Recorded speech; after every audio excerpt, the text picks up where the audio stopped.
Unilever Supply Chain Review. Berikut nama-nama anggota dalam pembuatan video ini. Unilever berdiri pada tahun 1933 dan mempunyai 9 pabrik di Indonesia.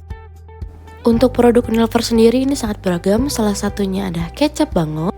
Kecap dengan cita rasa yang paling baik, diciptakan pada tahun 1928 oleh pasangan suami istri, berawal dari industri rumahan di Benteng Tangerang untuk pembuatan kecap berada di garasi rumah. Unilever tertarik untuk mengakuisisi merek dan usaha kecap Bango di bawah naungan perusahaan mereka. Akhirnya, kecap Bango formal menjadi salah satu produk PT Unilever Indonesia pada tahun 2001. Adalah jaringan fasilitas yang mendapatkan bahan baku, mengubahnya menjadi barang setengah jadi dan kemudian didistribusikan kepada pelanggan. Prosesnya dilihat dari 3 aliran, yakni informasi, fisik, dan juga keuangan. Aliran fisik Unilever dimulai dari supplier, bahan baku, dan juga industri kimia yang akan mengolah peminyakan. Lalu dari pabrik tersebut akan dipindahkan untuk pemrosesan produk kecap Bango yang dimulai dari pemrosesan koji ini, lalu fermentasi moromi, dimasak dan akhirnya disaringkan, lalu diuji kualitas dan juga hingga pengemasan.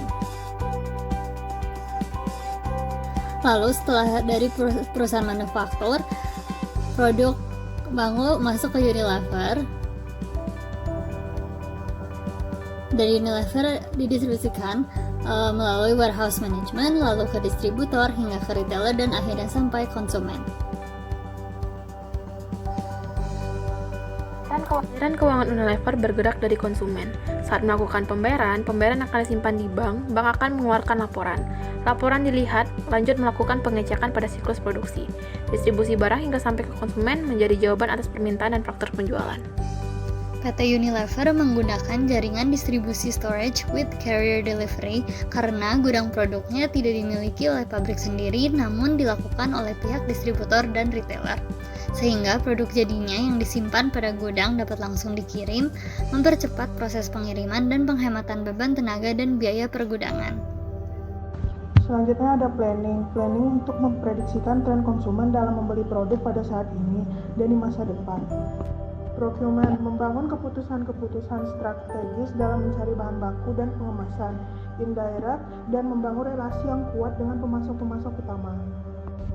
Manufacturing mengerti bagaimana menghadapi peningkatan dan penurunan permintaan.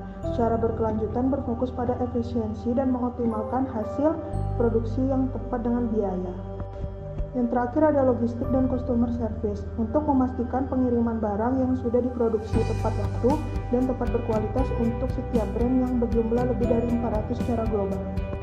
Seperti yang terlihat pada proses supply chain salah satu produk Unilever yakni Bango, perusahaan menggunakan strategi outsourcing di mana produk jadi yang telah mengalami transformasi dari raw materials hingga proses packagingnya dilakukan oleh perusahaan pengolah produk Bango sendiri yakni PT Anugrah Mutu Bersama dan PT Sekar Laut.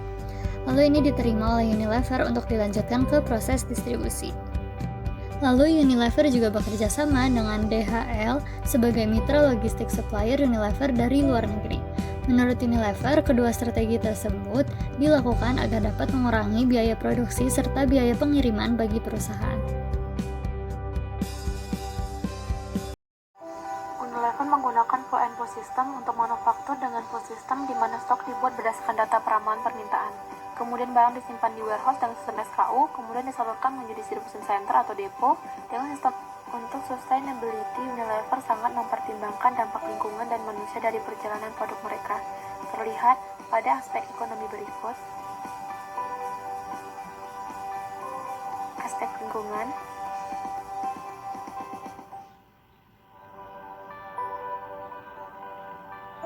aspek sosial.